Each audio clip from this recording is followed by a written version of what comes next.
Bismillahirrahmanirrahim. Assalamualaikum warahmatullahi wabarakatuh.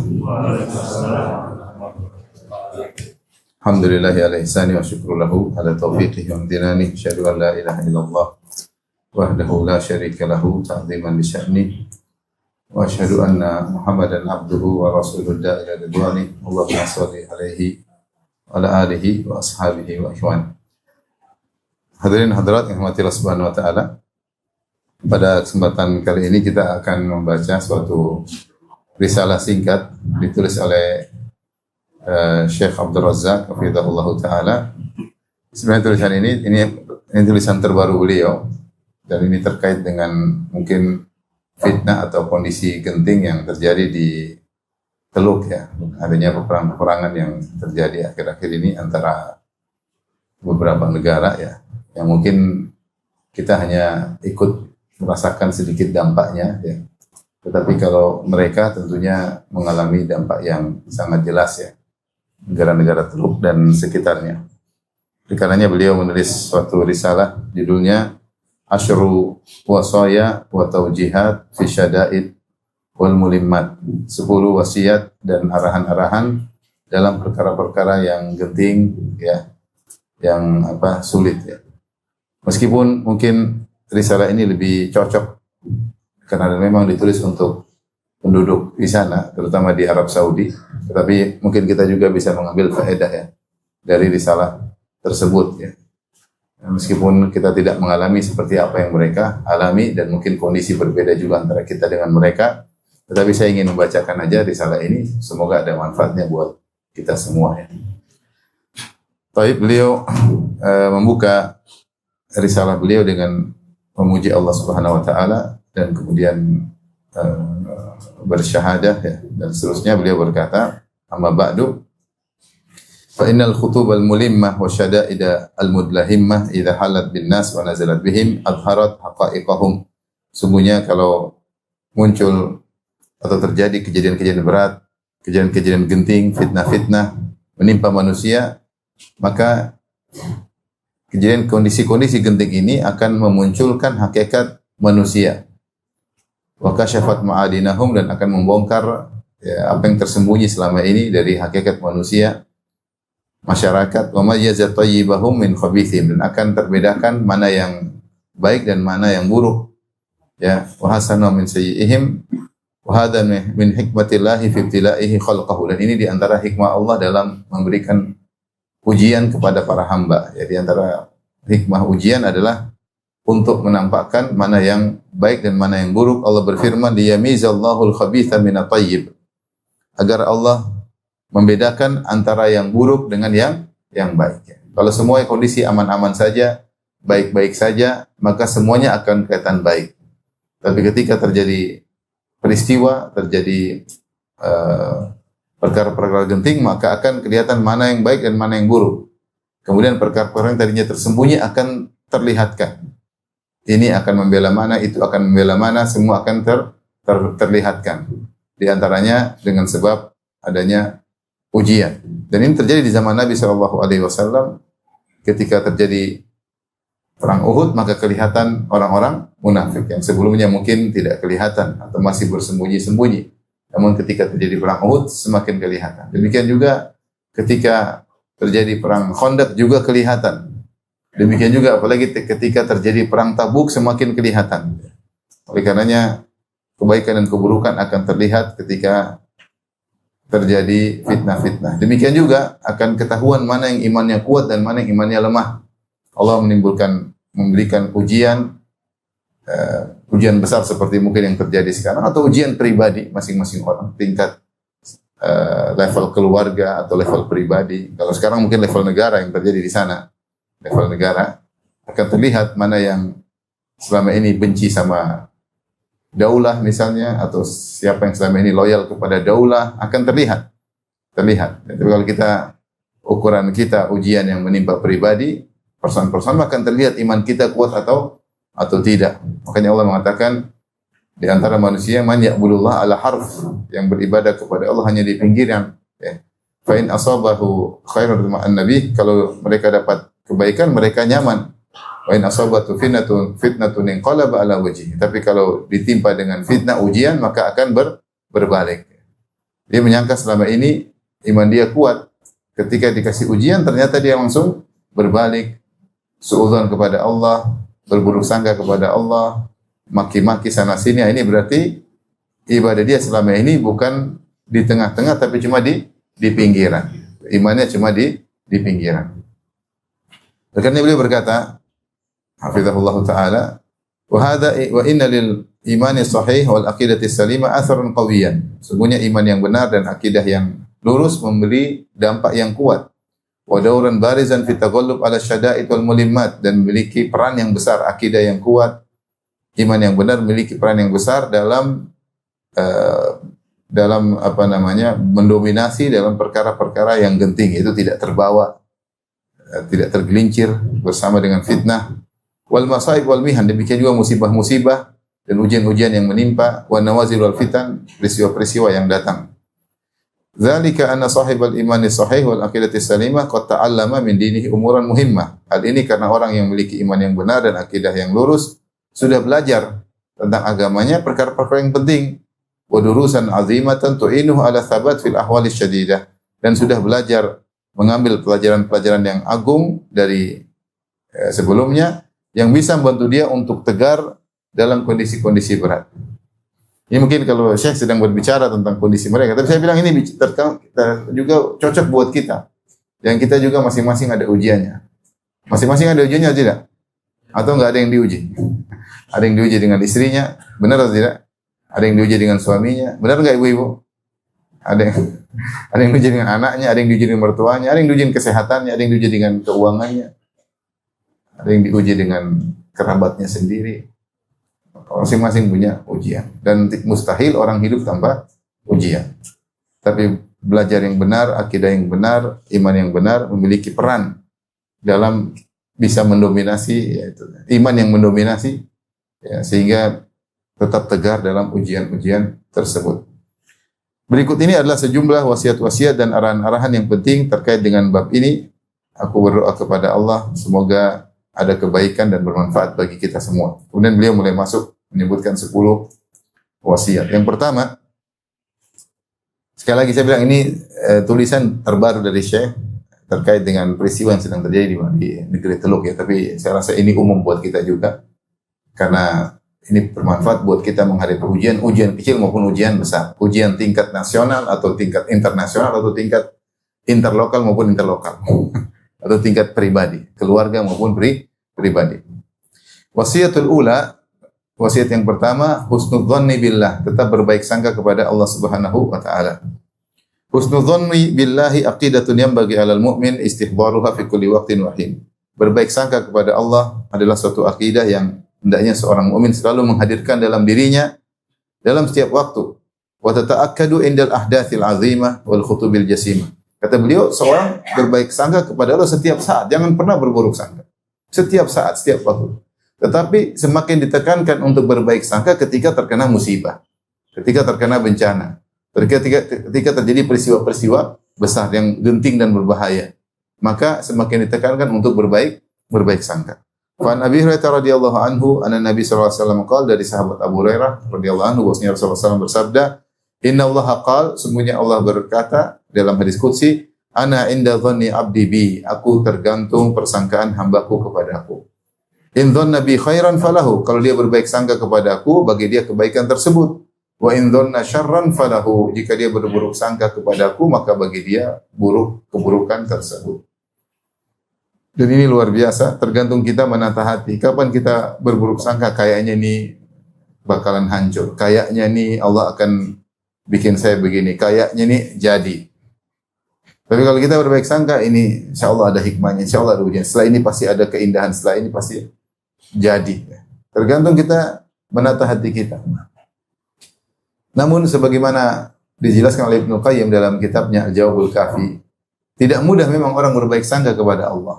Seorang yang biasanya punya hubungan baik dengan Allah, dia biasa sholat malam, dia sering baca Quran, dia sering tundukkan pandangan, dia sering ibadah, dia mudah berbaik sangka karena dia punya hubungan baik dengan siapa? Allah. Tetapi ketika orang sering bermaksiat, dia agak sulit berbaik sangka. Ibarat kalau kita punya hubungan baik sama kawan, ketika terjadi apa, insya Allah atau kawan itu membuat sesuatu kepada kita, kita baik sangka, oh, dia baik sama saya kok, mungkin ada sesuatu. Tapi kalau kita punya hubungan nggak baik, kita selalu prasangka buruk. Memang saya dari dulu ada masalah dengan dia. Jangan-jangan. Kira-kira demikian. Walillahil mathalul a'la. Dan bagi Allah perumpamaan yang lebih tinggi. Maka ketika kita punya hubungan yang baik sama Allah, sangat mudah kita berbaik sangka.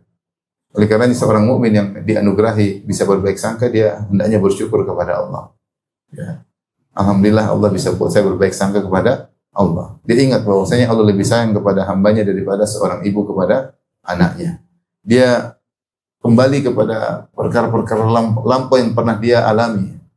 Ada kesulitan, ternyata ada kemudahan. Ada kesulitan, ternyata ada kemudahan. Maka dia analogikan dengan hal-hal yang telah dia lewati. Betapa banyak peristiwa-peristiwa sulit yang dia lewati, ternyata ujungnya apa? Indah ketika dia tegar. Ketika dia tegar. Oleh karenanya Nabi Yusuf alaihissalam ketika kakak-kakaknya heran melihat dia sudah jadi bangsawan, dia mengatakan innahu may yattaqi wa yasbir fa innallaha la yudhi'u ajral muhsinin. Sungguhnya siapa yang bertakwa dan bersabar, Allah tidak akan menyia-nyiakan ganjaran orang yang berbuat baik. Ini kesimpulan kehidupan yang dirangkum oleh Nabi Yusuf setelah dia mengalami ujian sekian lama puluhan tahun. Dari dihasati oleh kakak-kakaknya, dilempar dalam sumur, dibuka bajunya, dijual jadi budak, kemudian dipenjara dan dipenjara, dituduh yang tidak-tidak. Akhirnya menjadi seorang bangsawan. Dia ngambil kesimpulannya, innahu may yattaqi wa yasbir. Siapa yang bertakwa dan bersabar. Dan orang yang bertakwa dan bersabarlah yang husnudzon kepada Allah. Kalau suudzon tidak akan bersabar. Kalau suudzon tidak akan bertakwa.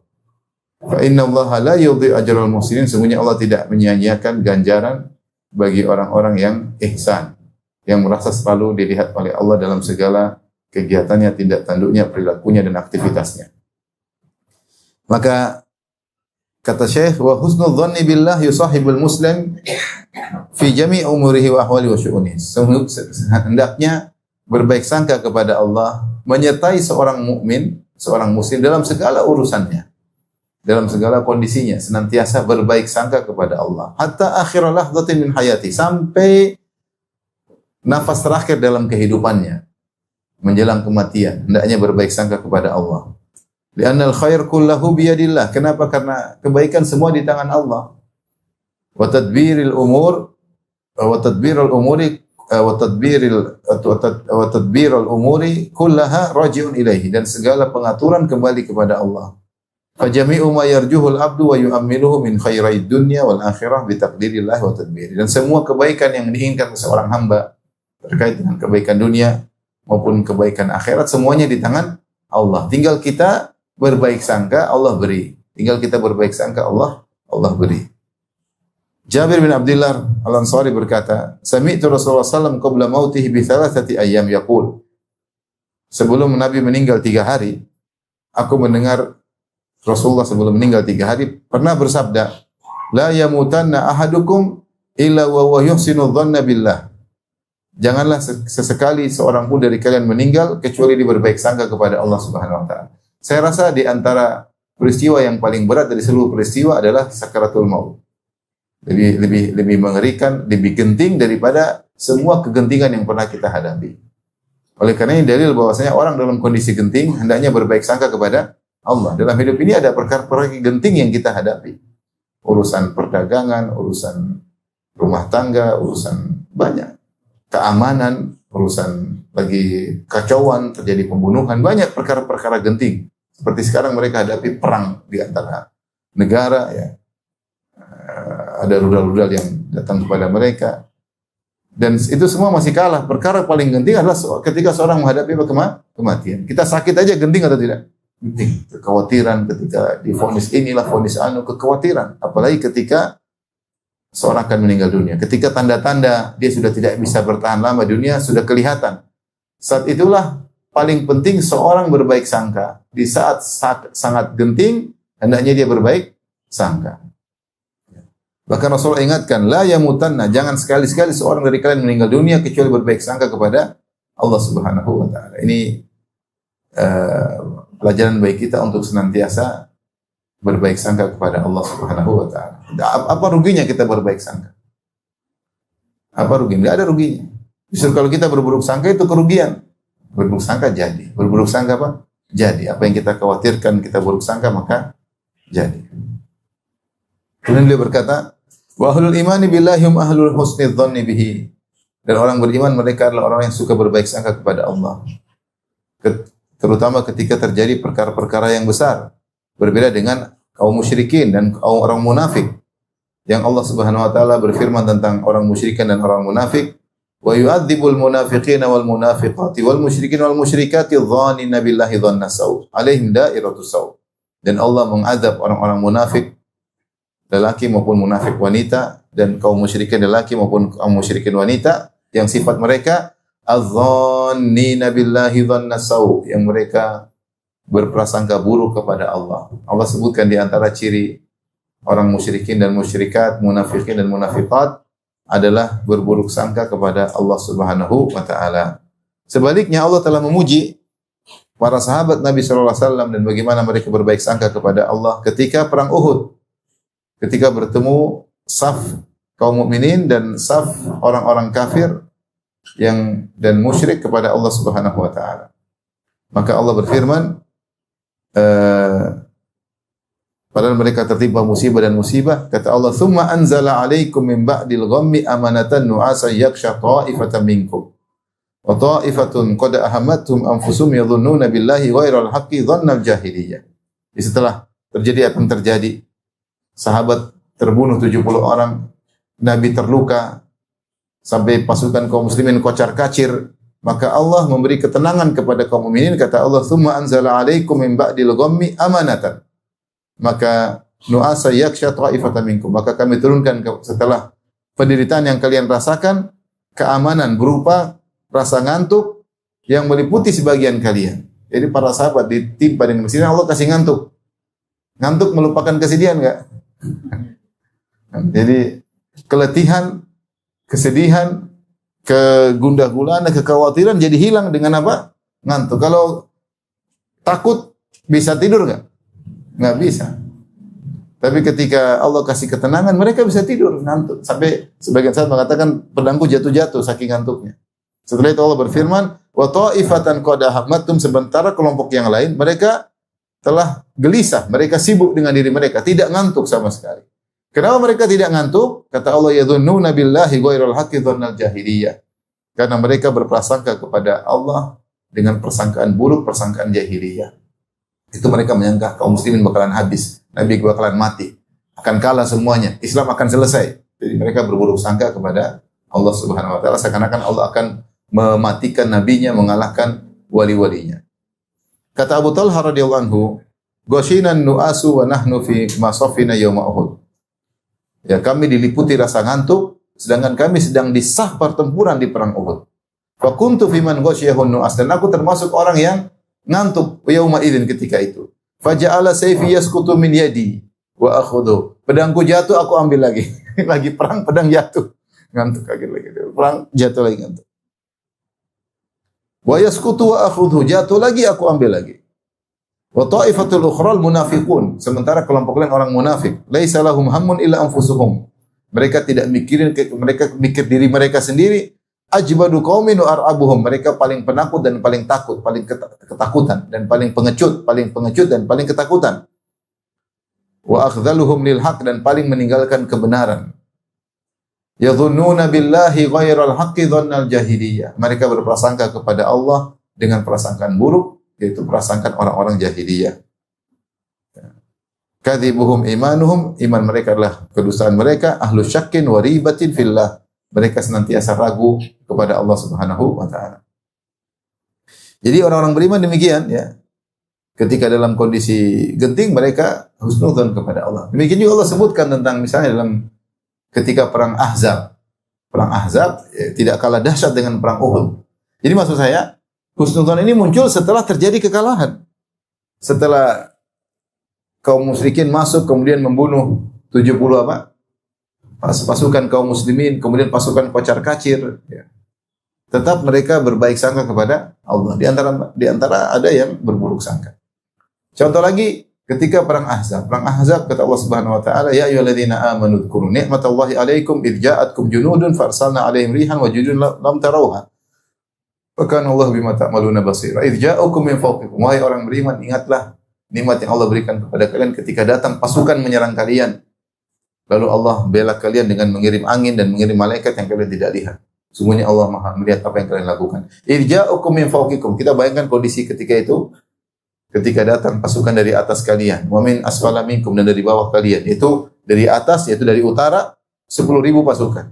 Dari bawah maksudnya dari selatan, yaitu pasukan suku Bani Quraidah sekitar 700 pasukan. Jadi hampir 11.000 pasukan dari atas maupun dari bawah. Dari luar kota Madinah maupun dari dalam kota Madinah.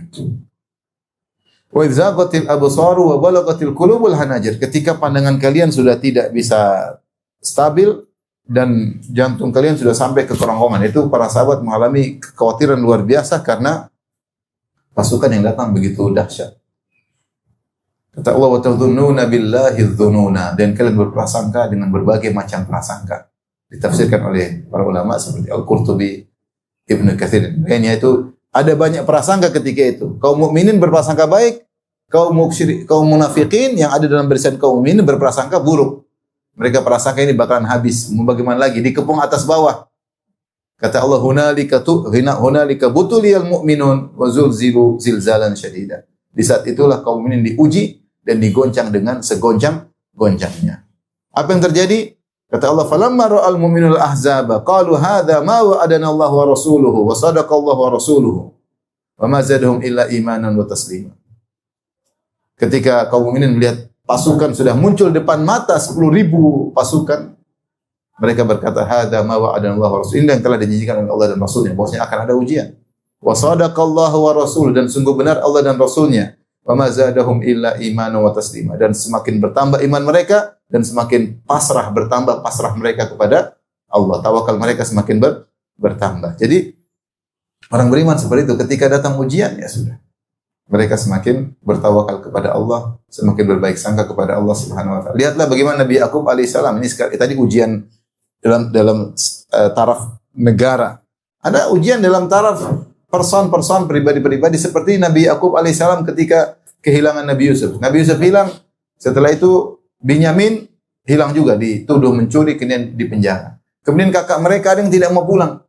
Dikabarkanlah sehingga 3 anaknya tertahan di Mesir. Yang satu entah kemana, Yusuf entah kemana, dia tidak tahu Yusuf jadi apa. Binyamin dituduh mencuri, kakaknya tidak mau pulang karena malu sama ayahnya. Maka ketika dikabarkan tentang kondisi anak-anaknya, ya, Nabi Yakub berkata, fasabrun jamil, saya hanya bisa bersabar dengan sabar yang indah. Itu sabar tanpa mengeluh kepada orang lain. Asallahu ayyatiyani bihim jami'an, semoga Allah mendatangkan mereka kepadaku. Itu di saat sudah sangat genting, malah Nabi Yakub berbaik sangka kepada Allah. Dia mengatakan, justru ini saatnya Allah akan datangkan, kembalikan mereka kepadaku. Kemudian beliau berkata, innahu huwal alimul hakim. Sungguhnya Allah maha berilmu dan maha bijaksana. Ya, ada memang namanya ujian, pasti dialami. Tapi di saat genting ini, maka Allah akan kembalikan mereka kepadaku. Oleh karenanya, orang beriman berbaik sangka kepada Allah Subhanahu wa taala. Ibnu Katsir ketika mengomentari perkataan Abu Talha, wa huwa kama qala, demikianlah perkataan Abu Talha sebagaimana Allah telah berfirman, "Tsumma anzala 'alaikum ba'dil ghammi amanatan wa asyakhsha ta'ifatan minkum." Yaitu ahlul iman wal yaqin was sabat, yang mereka beriman, yakin dan tegar dan bertawakal dengan tawakal yang benar. Humul jazimuna bi anna Allah sayansuru rasulahu wa yunjizu lahu ma'mulahu. Mereka lah yang pasti yakin Allah akan menolong Rasulnya dan akan mewujudkan apa yang diharapkan oleh Rasulnya. Walihada qala azza wa jalla, setelah itu Allah berfirman, wa ta'ifatun qad ahmatum anfusuhum. Adapun sekelompok lain, la yakshuhumun nas, mereka tidak merasakan ngantuk. Minal qalaq wal jaza wal khauf, karena kekhawatiran luar biasa, goncangnya hati mereka. Kenapa mereka demikian? Yadhunnuna billahi ghairal haqqi dhannal jahiliyah. Karena mereka berprasangka kepada Allah dengan persangkaan yang tidak benar, yaitu persangkaan orang jahiliyah.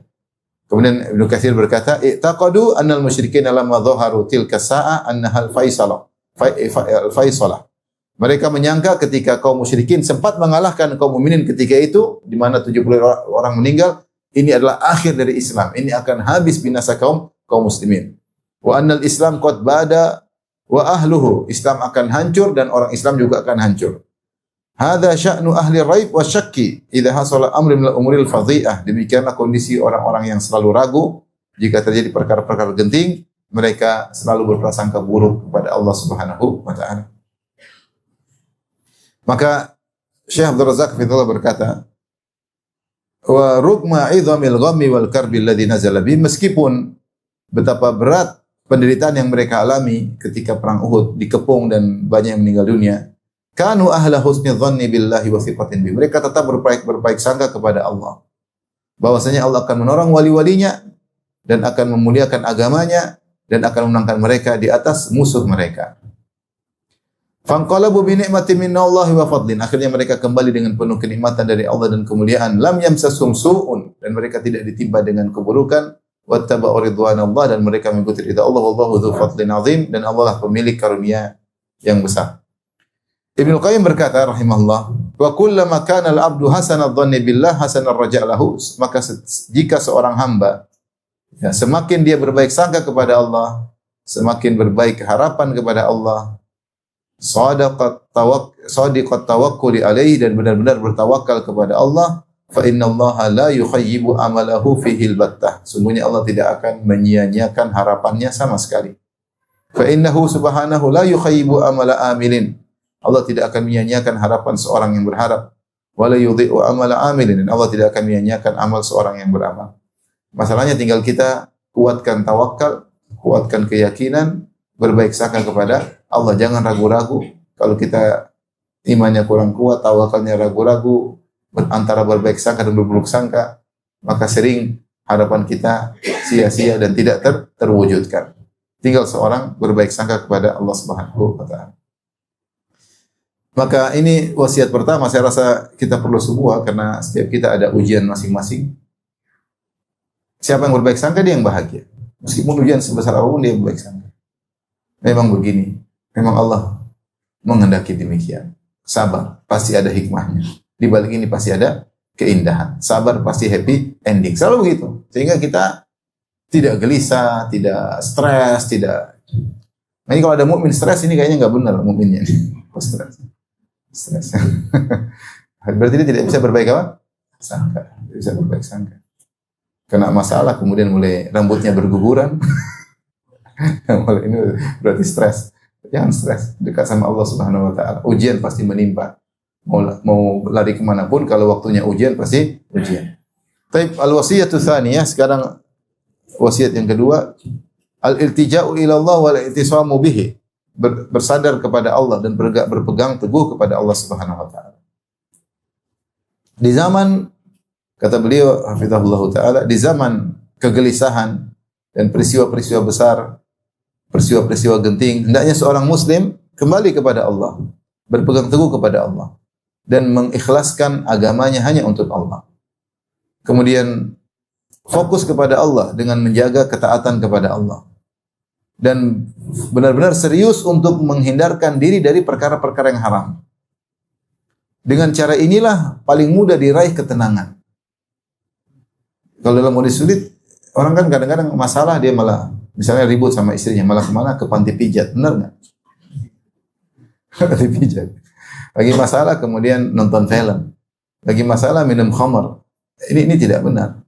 Dia tidak akan meraih ketenangan. Dia hanya membuat dirinya terlupakan dengan masalah tersebut sebentar, sesaat, ketika sedang dipijat sama tukang pijit. Maksudnya panti pijat dalam tanda kutip ya. Benar atau tidak? Atau sedang mabuk, mungkin dia lupa sebentar. Atau dia lagi nonton film, dia ilak sebentar tapi begitu selesai, gelisah lagi. Bukan obat yang permanen. Dia hanyalah racun yang membuat lupa sebentar, kemudian lebih parah lagi. Kata Syekh, tidak ada cara terbaik agar kita tenang dalam menghadapi segala musibah kecuali fokus menambah ketaatan dan fokus meninggalkan maksiat. Allah yang akan kasih tenangan. Mau masalah apapun, taat, meninggalkan maksiat, ada ketenangan. Seberat apapun masalah tersebut. Demikian dalam kondisi ini kita bicara tingkat pribadi, apalagi tingkatan nasional. Wa adallahu alladhina amanu minkum wa amilus solihati la yastakhlifannahum fil ardi kama istakhlafal ladzina min qablihim. Allah menjanjikan bagi orang beriman di antara kalian dan beramal saleh, sungguh Allah Subhanahu wa taala akan menjadikan mereka berkuasa di atas muka bumi kama istakhlafal ladzina min qablihim. Sebagaimana Allah telah menjadikan orang-orang sebelum mereka menguasai, memiliki kekuasaan. Wala yumakkinanna lahum dinahum alladzi irtadalahum. Allah akan buat mereka bisa menjalankan agama yang Allah ridha kepada mereka. Wala yubaddilannahum min ba'di khaufihim amna, dan Allah akan menghilangkan rasa takut mereka menjadi rasa tenteram. Ya'budunani la yusyrikuna bi syai'a. Dengan syarat mereka beribadah kepadaku dan tidak berbuat syirik kepadaku. Ini dalil orang yang semakin bertauhid, beribadah, semakin diberi ketenangan oleh Allah Subhanahu wa taala. Kata Syekh, dengan keimanan yang benar dan bersandar kepada Allah, yubaddalul khaufu amna, maka kegelisahan, kekhawatiran akan berubah menjadi ketentraman. Waru'bu tuma'ninah, ya, ketakutan akan menjadi tuma'ninah. Wal qalaqu hudu'an, sama, kegelisahan akan menjadi ketentraman dan sakinah. Dan di antara petunjuk Nabi sallallahu alaihi wasallam, kana Nabi sallallahu alaihi wasallam idza hazabahu amrun fazi'a ila salat. Rasulullah kalau ada perkara yang genting langsung salat. Itu kebiasaan Nabi. Ya, artinya sebagaimana kita diuji, Nabi diuji dengan perkara yang lebih berat. Tapi kebiasaan Nabi kalau ada perkara genting langsung salat. Itu harusnya kita ikuti. Ada masalah sebelum kita diskusi sama siapapun, curhatkan dulu kepada Allah. Tidak seperti sebagian orang begitu ada masalah langsung yang pertama dia lakukan adalah status. Merubah apa? Status. Merubah apa? Profile picture. Berubah langsung. Apalagi? Pokoknya gitu. Langsung telepon teman-temannya, telepon. Pertama kalau kita mengalami kesulitan, salat dulu. Ya ayyuhalladzina amanu ista'inu bis-sabri was-salat. Itu kebiasaan Nabi. Kana idza hazabu amrun fazala salat. Kalau ada masalah langsung, karena yang menentukan segalanya adalah Allah Subhanahu wa taala. Yang buat kita selesai masalah atau tidak adalah Allah. Yang buat kita selamat atau tidak Allah Subhanahu wa taala. Maka pertama kita connecting adalah dengan Allah Subhanahu wa taala yang semua perkara di tangannya. Wa kana sallallahu alaihi wasallam yarja'u ila Allah wa yuqbilu alaihi wa yad'uhu. Maka Rasulullah SAW ada masalah, maka beliau fokus kepada Allah dan berdoa kepada Allah. Fan Anas bin Malik radhiyallahu anhu, dari Anas bin Malik, beliau berkata, kana Nabi sallallahu alaihi wasallam idza karabahu amrun, Rasulullah kalau ditimpa dengan suatu perkara yang berat, suatu penderitaan, qala, Rasulullah berkata, ya hayyu ya qayyum bi rahmatika astaghits. Wahai zat yang maha hidup, wahai zat yang maha mengatur segalanya, menegakkan segalanya, aku minta pertolongan dengan rahmatmu. Kita seringlah baca begitu. Lagi masalah sedikit, Allah, ya hayyu ya qayyum bi rahmatika astaghits.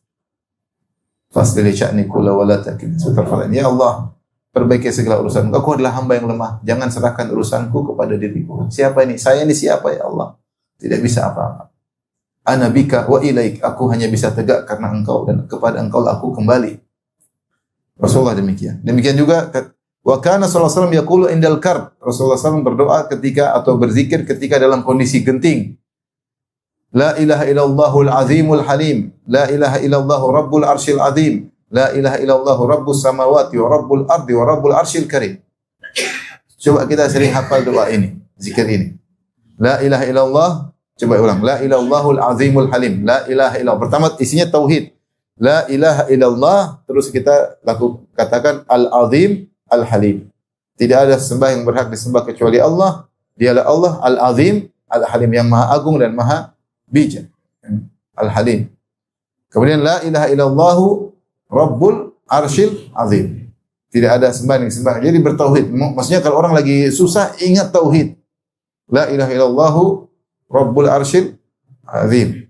La ilaha illallah, ulang lagi 3 kali. La ilaha illallah rabbus samawat, dialah penguasa langit, rabbus samawat wa rabbul ardi, dan penguasa bumi, wa rabbul arsyil karim, dan penguasa arsy yang maha, yang arsy yang mulia. Kalau kita lagi gelisah, lagi enggak tahu mau bikin apa, baca itu. Banyak tuh kita bisa juga bilang hasbiyallahu wa ni'mal wakil. Wa ufawwidhu amri ila Allah. La haula wala quwwata illa billah. Di antaranya ini. Ya hayyu ya qayyum bi rahmatika astaghits. La ilaha illallahul azimul halim. La ilaha illallah rabbul arsyil azim. La ilaha illallah Rabbus samawati wa rabbul ardi wa rabbul arsyil karim. Rasulullah ucapkan, karena kita ini lemah. Perkara sedikit kita bilang penderitaan. Padahal biasa-biasa. Tapi ya bagi kita penderitaan, ya udah ucapin aja. Apa salahnya? Allah semakin suka kalau kita bersandar kepada Allah. Allah semakin suka jika kita selalu minta kepada Allah. Karena itu bukti kita ini lemah, mengakui kelemahan kita di hadapan Allah. Allah paling tidak suka kalau kita mengemis-ngemis sama orang. Makanya Allah tidak suka orang-orang yang merendah-rendah kepada manusia, sesama makhluk. Ada Allah, dia tinggalkan Allah, dia menuju kepada manusia. Maka pada dalil-dalil tadi menunjukkan bahwasanya hati jika dipenuhi dengan tauhid dan keikhlasan dan fokus kepada Allah, bersandar kepadanya, ya, dan disibukkan hatinya dengan perkara yang agung tersebut dan yang merupakan perkara teragung, yaitu tauhid merupakan perkara yang teragung, bahkan perkara teragung secara mutlak. Kalau dia sibukkan hatinya dengan tauhid dan pengagungan kepada Allah, tadhhabu anhul kurubat, maka penderitaan akan hilang darinya. Wa tazulu anhu syada'id wal gumum, dan kegentingan dan kegelisahan akan hilang darinya. Di antara dalakan ini kata Syekh Abdul Razak radhiyallahu taala an Ummi Salamah zaujin Nabi sallallahu alaihi wasallam, dari Ummu Salamah, dia berkata, istaiqadha Rasulullah sallallahu alaihi wasallam lailatan fazi'an. Rasulullah SAW terbangun di malam hari kaget. Kaget terbangun, yaqul, kemudian Rasulullah berkata, subhanallah ma'adza anzalallahu minal khazain.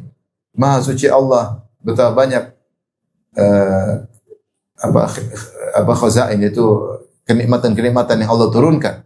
Wa ma unzila minal fitan, betapa banyak fitnah-fitnah yang Allah turunkan. Karena memang fitnah itu ujian dari siapa? Dari Allah. Kemudian apa solusinya? Man yuqidhu sawahibal hujurat. Siapa yang bangunkan pemilik-pemilik hujurat? Itu siapa yang bangunkan istri-istriku? Yuridu azwajahu likai yusalli dina, agar mereka salat. Rasulullah bilang Allah turunkan banyak fitnah. Solusinya apa? Suruh salat. Rubba kasiyatin fid dunya, betapa banyak wanita berpakaian di dunia, ariyatin fil akhirah, di akhirat tidak berpakaian. Itu betapa banyak orang yang di dunia punya kemewahan, di akhirat terhina. Maka ketika Rasulullah mengatakan betapa banyak fitnah-fitnah yang Allah turunkan, solusinya Rasulullah menyuruh istri-istrinya untuk salat malam. Bangunkan salat malam. Ini dalil kalau kita dapat masalah salat malam. Dan meskipun tidak ada masalah juga salat malam, jangan ada masalah saja. Apalagi kalau ada masalah. Siapa yang bisa menghilangkan masalah kita? Allah Subhanahu wa taala. Banyak orang kaya yang tidak bisa apa-apa. Dia tidak bisa mengandalkan kekayaannya untuk menghilangkan masalahnya. Banyak pejabat punya masalah, banyak enggak? Dia tidak bisa mengandalkan jabatannya untuk menghilangkan masalahnya. Dia tidak bisa mengandalkan kuasaannya. Dia menyangka bahwasanya kalau dia sudah kaya, semua bisa masalah selesai. Enggak. Masalah yang menyelesaikan cuma siapa? Allah Subhanahu wa taala. Oleh karenanya solusinya Rasulullah suruh istrinya bangun salat. Maka Rasulullah SAW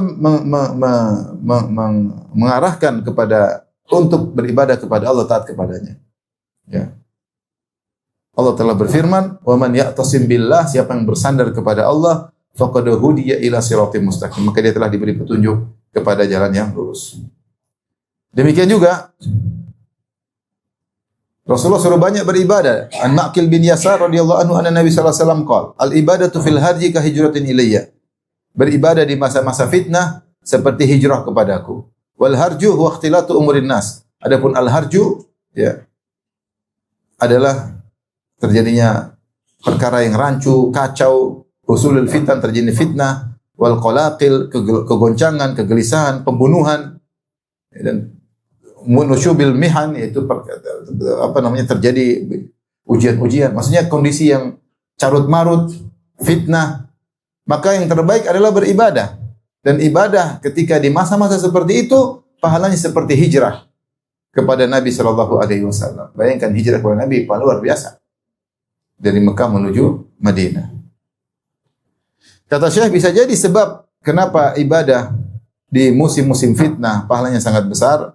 Kenapa? Karena mayoritas manusia di musim-musim fitnah sibuk dengan fitnah sehingga tidak beribadah. Mereka sibuk dengan katanya dan katanya. Sibuk ngeklik berita enggak habis-habis. Meskipun beritanya berulang-ulang tidak bosan diklik. Beritanya itu aja juga tidak bosan diklik-klik. Benar atau tidak? Benar atau tidak? Sebagian mereka sibuk komentar, sudah ngeklik komentar lagi. Sudah ngeklik balas komentar. Bahkan wa tasaddir laha, bahkan menunjukkan dia yang ahli dalam fitnah tersebut. Malah dia menjadi bukan cuma komentar, bahkan dia menjadi pengamat. Dia tunjukkan solusinya macam-macam dia ucapkan, padahal bukan bidangnya. Walihada azzaman Nabi sallallahu alaihi wasallam sya'al ibadati fi hadzal waqt. Maka Nabi SAW menjadikan ibadah di zaman-zaman fitnah perkaranya besar. Seperti hijrah kepada Nabi SAW. Karena di zaman itu orang tidak ada yang mau ibadah. Sibuk ngurusin fitnah. Bayangkan fitnah nggak habis-habis kalau di zaman kita. Fitnah ini, fitnah anu. Berita ini, berita anu. Berita fitnah tingkat keluarga, fitnah tingkat RT RW, fitnah tingkat nasional, fitnah tingkat dunia, nggak bakalan habis. Apalagi sekarang dunia ini seperti rumah satu kecil karena kita punya gadget. Semua fitnah di dunia bisa kita lihat atau tidak? Kalau dulu orang nggak punya gadget, fitnahnya cuma sekitar rumahnya. Ada ribut sana, ada tetangga ribut sama istrinya, satu mencerai istrinya, kita pingin tahu, kepo. Yang satu mungkin ada berkelahi, kita kepo. Yang satu dulu cuma secuil. Sekarang kita punya gadget satu dunia, kita tahu fitnahnya. Ini anu. Ada yang perlu kita tahu kabarnya. Ada yang tidak perlu kita tahu. Yang masalahnya yang sering kita klik yang tidak perlu kita tahu, itu masalahnya. Kita kepo, kita klik, sehingga tidak sempat untuk beribadah. Tidak sempat zikir pagi petang. Tidak sempat baca Quran. Ya. Tidak sempat untuk sekarang 10 hari Dzulhijjah, tidak sempat untuk bertakbir kepada Allah Subhanahu wa taala. Sudah tahu 10 Dzulhijjah masih aja sibuk lihat berita-berita. Yang entah ada faedah atau tidak. Ya, kalau lihat sekali oke lah, lihat berulang-ulang. Habis waktu. Fitnah. Maka ketika ada orang di musim-musim fitnah sibuk ibadah, ini orang luar biasa.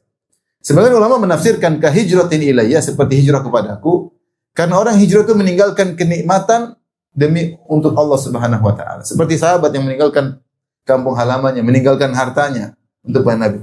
Karena bermedsos itu ada kenikmatan, ada nikmat enggak? Ibu-ibu yang jawab. Apalagi kalau sudah buka Shopee, oh itu nikmat luar biasa. Hal-hal baru. Banyak. Kita nggak mau buka aja ada teguran, ting ting. Benar, ada belnya nggak? Ada belnya. Notifikasi ada, ingin tahu. Akhirnya kita nggak sempat beribadah. Nah kalau kelezatan itu kita tinggal. Memang lezat. Siapa yang tidak lezat? Berita gibah lezat. Berita fitnah lezat. Berita artis lezat. Kita nggak sangka 1 jam baca. Apalagi kalau macam-macam lah yang menyenangkan. Film dan macam-macam menyenangkan. Tapi orang meninggalkan di masa-masa fitnah. Dia sibuk ibadah seperti hijrah. Karena orang berhijrah meninggalkan kelezatan. Karena Allah Subhanahu wa ta'ala. Ibnul Jauzi rahimahullah berkata, "Wa idza ammatil fitanu ishtagalatil qulubu." Kalau fitnah sudah menyebar, hati semua sibuk dengan fitnah tersebut. Wa idza ta'abbada hina idzin muta'abbidun dalla ala quwwati istighali qalbi billah. Ketika semua hati sibuk dengan fitnah, ada yang beribadah, berarti menunjukkan memang ikatan batinnya dengan Allah sangat kuat. Sehingga kelezatan yang dia rasakan, ikatan tersebut tidak goncang ketika fitnah merajalela. Saat itulah maka pahalanya sangat banyak. Kata Ibnul Jauzi rahimahullah, fayaktsuru ajruhu, maka pahalanya menjadi besar. Tapi kita lanjutkan wasiat yang ketiga. Wasiat yang ketiga. Al-yaqin bi wa'dillahi bi nasril mu'minin wa khidlanil kafirin. Yakin bahwasanya Allah akan menolong kaum mukminin dan akan mengalahkan orang-orang kafir. Yang penting mukmin beneran ya, bukan mukmin setengah-setengah.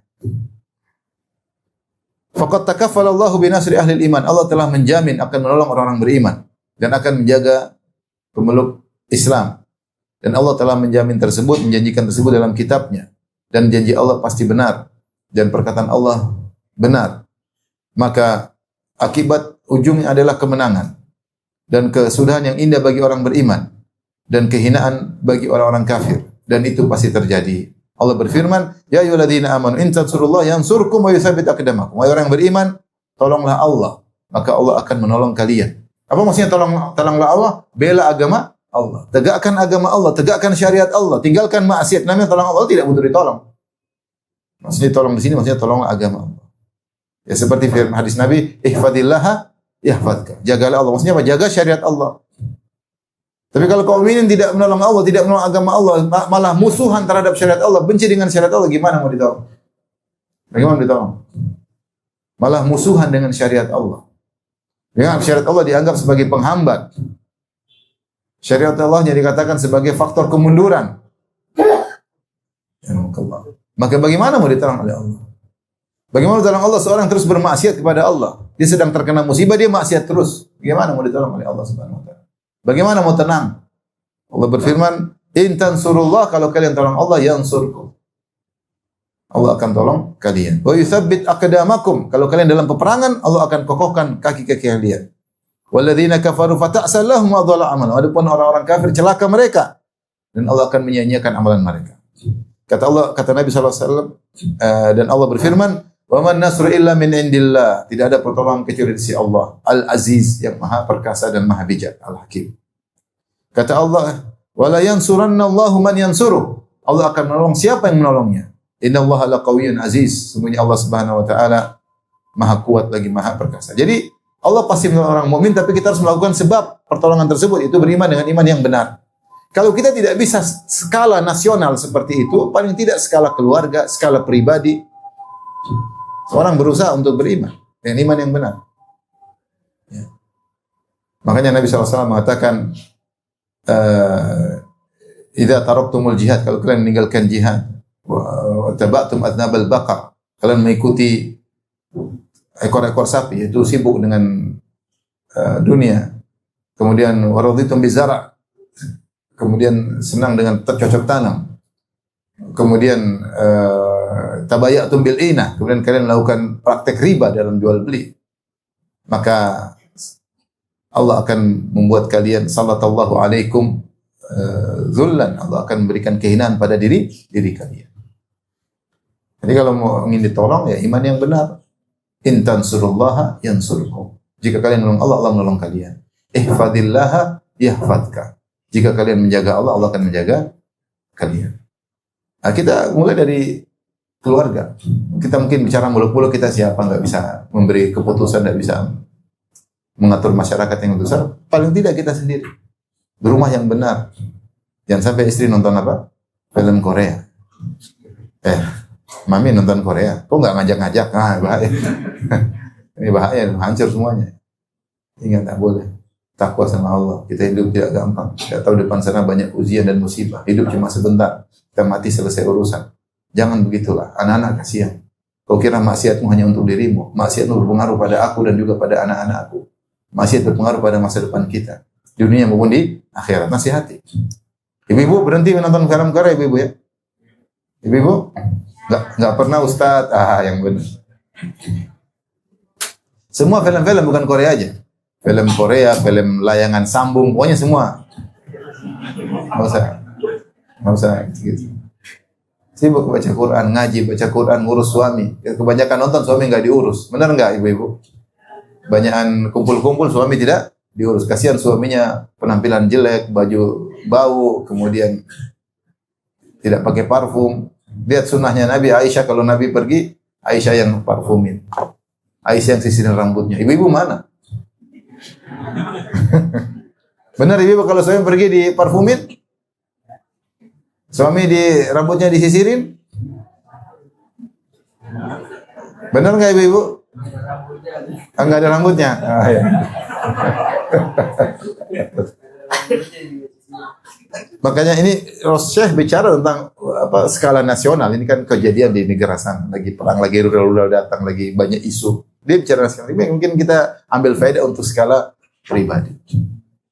Kita kalau tolong Allah, Allah tolong kita. Kita jaga Allah, Allah jaga kita.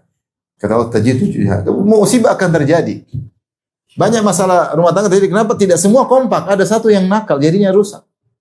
Korban akhirnya anak-anak. Atau kita juga kena korban karena tidak kompak dalam jalan ketaatan. Terjadi apa yang terjadi? Kalau kita kerjasama bareng-bareng, insya Allah Allah jaga. Kerjasama yang indah antara suami dan istri. Kita bicara skala keluarga. Kita sama-sama bekerja sama. Tolong Allah, Allah akan tolong kita. Kalau ujian akan terjadi, ujian pasti Allah kasih. Gak mungkin gak ada ujian. Tapi ketika kita bisa tegar hadapi ujian, kenapa? Karena kita dekat dengan Allah Subhanahu wa Ta'ala. Allah berjanji akan menolong. Allah tidak akan menyelisih janji. Innallaha la yukhliful mi'ad. Allah tidak menyelisih janji. Wa'dallah la yukhlifullahu wa'dah. Allah berjanji dan Allah tidak akan mengisi janjinya. Walakin aktsarun nasi la ya'lamun, tapi banyak orang tidak tahu akan hal tersebut. Demikian juga Allah telah berjanji akan menghinakan orang-orang kafir dan akan menghancurkan mereka, ya. Dan menjadikan mereka pelajaran bagi orang-orang yang mengambil pelajaran. Allah berfirman, "Alaihim dairatus sau", bagi mereka dairatus sau itu akan kena jatah ke keburukan, akan datang waktu mereka untuk mengalami apa? Keburukan. Meskipun mereka senang-senang sekarang, menang-menang, saat-saat mereka akan hancur. Tapi caranya orang beriman harus kokoh. Kalau sama-sama enggak kokoh ya sama-sama kacau. Ini cerita orang beriman kokoh imannya, orang kafir kokoh dengan kokoh kufurannya, terjadi apa yang terjadi, lama-lama mereka akan hancur satu saat, cepat atau lambat. Tidak mungkin langsung-langsungan. Karena Allah ingin ada ujian. Lihat bagaimana Musa berhadapan dengan Firaun, lama, tidak sebentar, bertahun-tahun lamanya baru kemudian dibinasakan. Tidak langsung, lama. Nabi dengan kaum musyrikin juga lama, tidak langsung, lama kan? Lama tidak? Lama. Nabi 13 tahun dia hancur-hancurin para sahabat. Kemudian perang baru setelah Fatu Makkah tahun 8 Hijriah baru. Berapa tahun tuh? 13 tambah 8, 21 tahun. Baru berhasil. Karena kalau langsung menang-menang ya tidak ada nilainya perjuangan. Allah punya hikmah yang lain. Tapi ujung-ujungnya akan hancur selama orang beriman beriman. Makanya Umar bin Khattab ketika melepas pasukan dia mengatakan, "Jangan kalian tidak akan pernah menang dengan kekuatan kalian. Kalian beriman menang dengan pertolongan Allah. Maka bertakwalah kepada Allah. Takutlah kepada maksiat lebih daripada takut kepada musuh," kata Umar bin Khattab. Takutlah kepada maksiat lebih dari takut kepada musuh. Jangan kalian berkata musuh kita kafir, kita mukmin, pasti Allah menangkan. Tidak. Kalau musuh kita kafir, kita beriman tapi bermaksiat, Allah tinggalkan kita. Kalau sudah tinggalkan, maka yang adu hanya materi lawan materi, dunia lawan dunia, kekuatan fisik lawan fisik. Dan kita kalah dengan kekuatan fisik mereka. Jumlah mereka lebih banyak, senjata mereka lebih kuat. Dan bukti akan hal ini sangat banyak dalam sejarah. Ya. Bagaimana orang zalim di awalnya menang, kemudian akhirnya hancur. Dan dari Abi Musa al-Asy'ari radhiyallahu anhu dari Nabi sallallahu alaihi wasallam, Rasulullah SAW bersabda, "Innallaha yumli lidh-dhalim." Allah mengulur orang zalim, dibiarin. Fa idza akhadahu lam yuflitu. Tapi kalau Allah sudah siksa dia tidak bisa kabur. Allah tidak akan lepaskan dia. Summa qara'a, kemudian Rasulullah membacakan firman Allah Subhanahu wa taala, "Wa kadzalika akhdhu rabbika idza akhadhal qura wa hiya zalimah." Demikianlah siksaan Rabbmu ketika menyiksa suatu negeri yang negeri tersebut dalam kondisi berbuat zalim. Inna akhdahu alimun syadid. Sungguhnya siksaan Allah sangat pedih dan keras. Baik. Al-wasiyatur rabi'ah, wasiat yang keempat. Ini penting bagi kita semua. Al-ilmu bi anna kulla ma yaqa'u innama huwa bi taqdirillahi wa hikmatihi. Ilmu yakin bahwasanya apa yang terjadi semuanya dengan takdir Allah. Ma asaba min musibatin illa bi idznillah. Ya, tidak ada musibah yang menimpa kecuali dengan sebab izin Allah. Kata Allah, "Ma asaba min musibatin fil ardi wala fi anfusikum illa fi kitabin min qabli an nabraha." Tidak ada yang musibah yang menimpa berdiri kalian atau menimpa di atas muka bumi kecuali telah tercatat di Lauhil Mahfuz sebelum Allah menciptakan musibah-musibah tersebut. Semua sudah tercatat. Ma asabaka lam yakun liyukhti'ak, apa yang menimpamu tidak akan meleset darimu. Wa ma akhta'aka lam yakun liyusibak, apa yang meleset darimu tidak akan mengenaimu. Tidak akan mengenaimu. Kita yakin semua yang terjadi sudah tercatat oleh Allah Subhanahu wa taala. Kata Syekh, seluruh apa yang terjadi semua dengan takdir Allah. Fama syaa Allahu kana, apa yang Allah kehendaki terjadi dan apa yang Allah tidak kehendaki tidak akan terjadi. Maka tidak terjadi sesuatu di alam semesta ini, baik gerakan maupun diam, kehidupan maupun kematian, naik maupun turun, kecuali dengan kehendak Allah dan hikmahnya. Dan dalam Al-Quran ada hampir lebih dari 400 ayat, ya, dikaitkan segala perkara dengan kehendak Allah Subhanahu wa taala. Ini menunjukkan bahwa segala perkara di tangan Allah. Maka segala perkara sebelum dan sesudahnya kembali kepada Allah Subhanahu wa taala. Fal mulku mulku, kerajaan milik Allah. Wal amru amru, keputusan di tangannya. Yaf'alu ma yasha, Allah melakukan apa yang Allah kehendaki. Wa yaqdi ma yurid, Allah putuskan apa yang Allah inginkan. La mu'aqqiba li hukmih, tidak ada yang bisa protes dengan hukumnya, wala radda li qada'ihi, dan tidak ada yang bisa menolak keputusan Allah Subhanahu wa taala. Dialah Sang Maharaja. Semua yang terjadi adalah ciptaannya. Semua ini adalah ciptaan Allah Subhanahu wa taala. Allah berfirman, ma yaftahillahu lin-nasi min rahmatin fala mumsika laha. Rahmat kebaikan yang Allah berikan kepada manusia tidak ada yang bisa mencegahnya. Wa ma yumsik, dan ada kalau rahmat Allah tahan, fala mursila lahu min ba'di, maka tidak ada yang bisa melepaskan rahmat tersebut. Tidak ada yang bisa ngirim. Kalau tahan tidak ada yang bisa ngirim. Kata Allah, ala lahul khalqu wal amru. Ketahuilah segala ciptaan dan perintahan hanya milik Allah. Tabarakallahu rabbul alamin. Kata Allah, liman syaa minkum ayastaqim wa ma tasyauna illa insyaallah rabbul alamin. Tidak ada kalian kehendak kecuali di bawah kehendak Allah Subhanahu wa taala. Nabi sallallahu alaihi wasallam bersabda, kullu syai'in bil qadar. Segala semua yang terjadi semua dengan takdir. Hatta al-ajz wal kais. Bahkan ketidakmampuan maupun kemampuan, ini mampu tidak mampu semuanya dengan takdir Allah. Kata Ibn Abbas, perhatikan, kullu syai'in bi qadarin hatta wad'ika yadaka ala khaddik. Semua perkara dengan takdir Allah. Sampai engkau meletakkan tanganmu di pipimu juga sudah ditakdirkan. Antum hadir sini juga ditakdirkan. Saya ceramah begini juga ditakdirkan. Antum ada yang dengar, ada yang tidur pun sudah ditakdirkan. Ibu ketawa juga ditakdirkan. Semua sudah ditakdirkan. Qala Tawus Ibn Kaisan, seorang tabi'in muridnya Ibn Abbas, beliau berkata, adraktu nasan min ashabi Rasulillah. Aku mendapati sekelompok manusia dari kalangan sahabat Nabi, sekelompok orang dari kalangan sahabat Nabi. Yaqulun, mereka semua berkata, kullu syai'in biqadar, segala perkara dengan takdir. Itu sebelum terjadi sudah tercatat. Ibnul Qayyim rahimahullah berkata, asasu kulli khairin an ta'lama anna ma sya'allahu kan wa ma lam yasha' lam yakun. Pondasi dari segala kebaikan. Pondasi dari segala kebaikan. Maksudnya beriman takdir ini pondasi segala kebaikan. Adalah apa? Engkau mengetahui apa yang Allah kehendaki itu yang terjadi dan apa yang Allah tidak kehendaki itu tidak terjadi. Kalau orang awam di Madinah dulu berkata, anta turid wa ana urid wa hum yuridun Allah yaf'alu ma yurid. Kamu sih pingin, saya juga pingin, mereka juga pingin, tapi yang terjadi apa yang Allah inginkan. Bukan keinginanmu, bukan keinginanku, bukan keinginan mereka. Tapi keinginan Allah yang terjadi. Jika seorang mukmin meyakini dengan akidah ini, maka dia akan menghadapi apa yang terjadi berupa peristiwa-peristiwa berat yang genting-genting, maka dia akan sabar dan dia ridha. Allah berfirman, "Wa may yu'min billahi yahdi qalbah." Siapa yang beriman kepada Allah, Allah akan beri petunjuk kepada hatinya. Kata Ibnu Mas'ud, "Hiyal musibatu tusibur rajula faya'lamu annaha min indillah." Itu musibah-musibah yang menimpa seorang mukmin, kemudian dia tahu itu semua dari Allah Subhanahu wa taala, fayusallim, maka dia pasrah laha, dia pasrah, wa yarda, dan dia ridha. Maka Allah akan beri hidayah kepada hatinya. Jadi ibu kalau pas pulang diomelin suami, qadarullah. Udah takdir. Ya, tapi bukan berarti takdir kita kemudian tidak usaha. Mas, ngapain marah saya, Mas?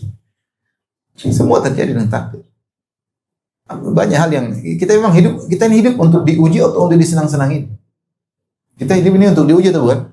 Kita ini Allah ciptakan langit, bumi semua untuk diuji, untuk menguji kita.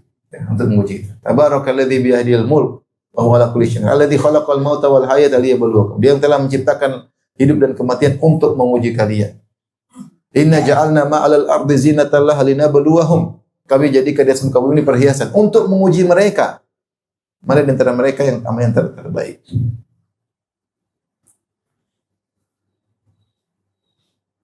Kata Allah, "Wallazi khalaqas samawati wal ard fi sittati ayyamin wa kana 'arshuhu 'alal ma' liyabluwakum ayyukum ahsanu amala." Dia yang telah menciptakan langit dan bumi dan arsy Allah di atas air untuk menguji kalian. Jadi Allah ciptakan langit itu untuk menguji kita. Ini semua diciptakan untuk diuji, kemudian penilaiannya belakang yaumuddin, pada hari pembalasan. Surga atau neraka. Jadi jangan merasa kita hidup tidak, kita memang hidup untuk diuji. Kalau memang untuk diuji, pasti namanya ujian perkara-perkara yang tidak kita sukai. Benar enggak? Kalau enggak yang kita sukai namanya bukan apa? Ujian ini kita enggak suka. Ma kullu ma yatamannal mar'u yudrikuhu tajri riyahu bima la tashtahi suhur. Kata Al-Mutanabbi, tidak semua yang diinginkan seorang hamba dia dapatkan. Betapa sering angin berhembus tidak sesuai dengan keinginan pemilik kapal. Pinginnya begini, taunya begitu. Pinginnya seorang menikah dapat istri soleha, cantik jelita. Terus apa lagi? Nurut, tidak pernah angkat suara. Orangnya zuhud, tidak pernah beli barang-barang mewah. Qadarullah ma syafa'al. Tajri riyahu bima la tastahi sufunu. Bima la tastahi sufunu. Betapa sering angin berhembus tidak sesuai dengan keinginan para pelayar. Benar atau tidak? Pengennya anak bertakwa, soleh, hafal Quran gitu. Ternyata kayak bapaknya, nggak apa-apa. Banyak. Itu namanya ujian. Itu namanya. Tapi semua dengan apa? Takdir. Nabi Nuh ingin anaknya soleh atau tidak? Tapi kafir atau tidak? Kafir. Nabi Lut ingin istrinya soleha, ternyata kurang ajar. Nabi Ibrahim ingin bapaknya beriman, tidak beriman. Tajri riyahu bima la tashtahi sufun. Betapa sering angin berhembus tidak sesuai dengan keinginan para pelayar. Nah, kita tahu kalau kita ingin hidup untuk diuji, kita tahu yang kasih ujian siapa? Allah. Dan kalau Allah kasih ujian, kita tahu yang kasih ujian ini maha berilmu. Dia tahu kadar yang pas buat kita. Dia tahu yang terbaik bagi kita. Terimalah. Terimalah. Itu pasti yang terbaik kalau kita sabar menghadapinya. Wa may yu'min billah, siapa yang beriman ini semua dari Allah, yahdi qalba, Allah akan berikan hidayah kepada hatinya. Dapat pahala. Namun bukan berarti kalau dapat ujian kita kemudian tidak usaha untuk menghadapi, di antaranya dengan sabar agar hati kita tenteram, kita tenang. Maka kata Nabi sallallahu alaihi wasallam, "Man yatasabbar yusabbirhullah." Siapa yang berusaha menyabarkan dirinya, Allah akan bikin dia sabar. Wa ma u'tiya ahadun ata'an khairan wa awsa'a minas sabar. Tidaklah seorang diberikan sesuatu pemberian yang lebih luas dan lebih baik daripada sabar. Ya ikhwan, kalau antum punya sifat sabar, antum telah diberikan karunia yang terbaik. Perangnya terbaik, perangnya apa? Sabar. Tapi itu butuh dilatih. Dilatih, ada masalah, sabar. Nanti masalah lebih besar, sabar. Masalah lebih besar lagi, sabar. Husnudzan. Latihan. Demikianlah kehidupan.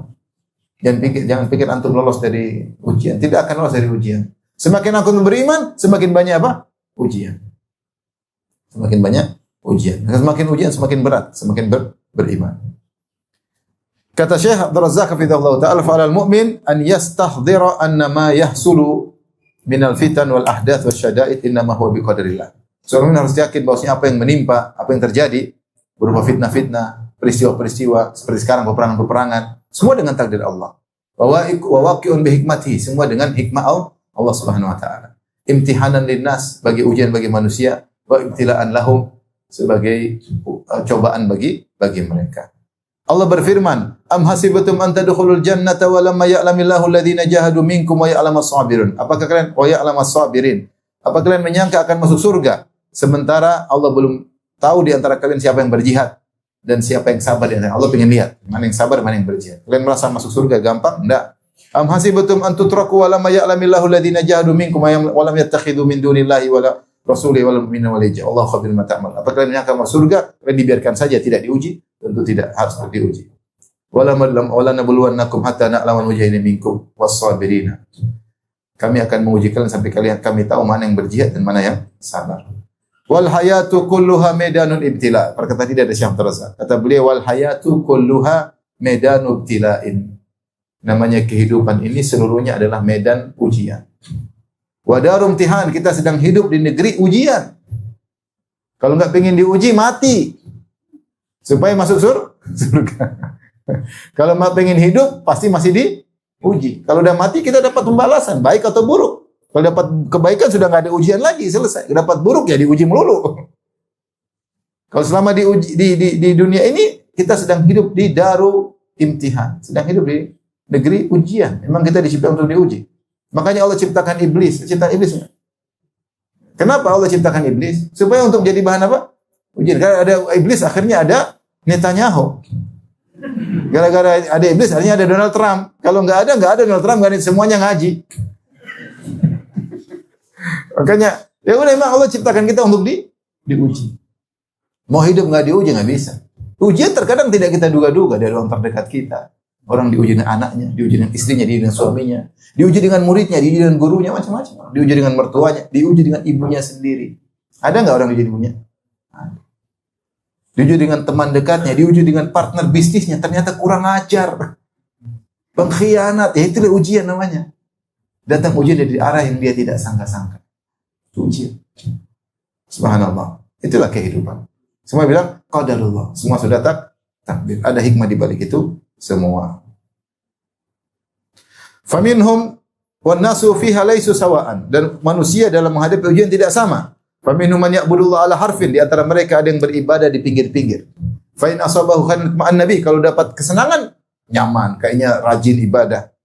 Wa in asabatu fitnatun inqalaba ala wajhi, tapi kalau karena ujian berbalik. Khasirat dunia wal akhirah, rugilah dunia dan akhirat. Ingat, bukan cuma rugi dunia, rugi juga di akhirat. Dzalika huwal khusranul mubin, itulah kerugian yang nyata. Wa minhum man ya'budullah ala ilmin wa basirah, di antara mereka ada yang beribadah kepada Allah di atas ilmu dan petunjuk, wa imanin rasikh, di atas iman yang kokoh, wa aqidatin sahihah, dengan akidah yang benar. Fa in asabatu fitnatun sabara, jika ditimpa dengan fitnah dia sabar, fa kana khairan lahu, maka lebih baik baginya.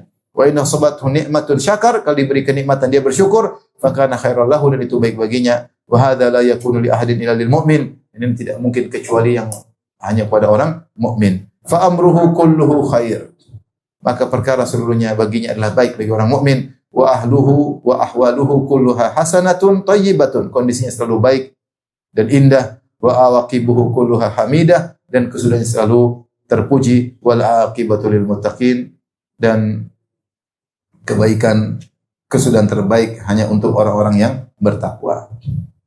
Maka ini nasihat buat kita semua, meskipun mungkin kita menghadapi ujian taraf pribadi, taraf keluarga, intinya yakin semua sudah ditakdirkan oleh Allah Subhanahu wa taala. Saya sering bilang, kasih contoh, kalau seorang laki-laki pulang ke rumah diomelin istri, dia bilang, istriku, omelanmu telah tercatat 50.000 tahun sebelum menciptakan langit dan bumi di Lauhil Mahfuz. Saya enggak mungkin bisa menghindari. Kata Nabi, ma asabaka lam yakun likhti'a. Apa yang menimpamu tidak akan bisa meleset. Omelanmu tidak bisa saya hindari. Kamu tetap aja kena. Karena sudah ditakdirkan bakalan kena omelan saya. Saya tidak tahu jatah omelanmu berapa buat saya. Tapi sudah berkurang hari ini 1 omelan. Entah 1.000, entah 2.000, hanya Allah yang tahu dalam Lauhil Mahfuz. Tapi alhamdulillah jatah omelan sudah berkurang. Benar enggak Bapak-bapak? Baik, masih panjang waktu kita udah habis ya. Masih ada 6.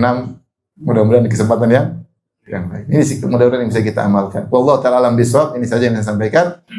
Tapi demikian, wabillahi taufiq hidayah. Assalamualaikum warahmatullahi wabarakatuh.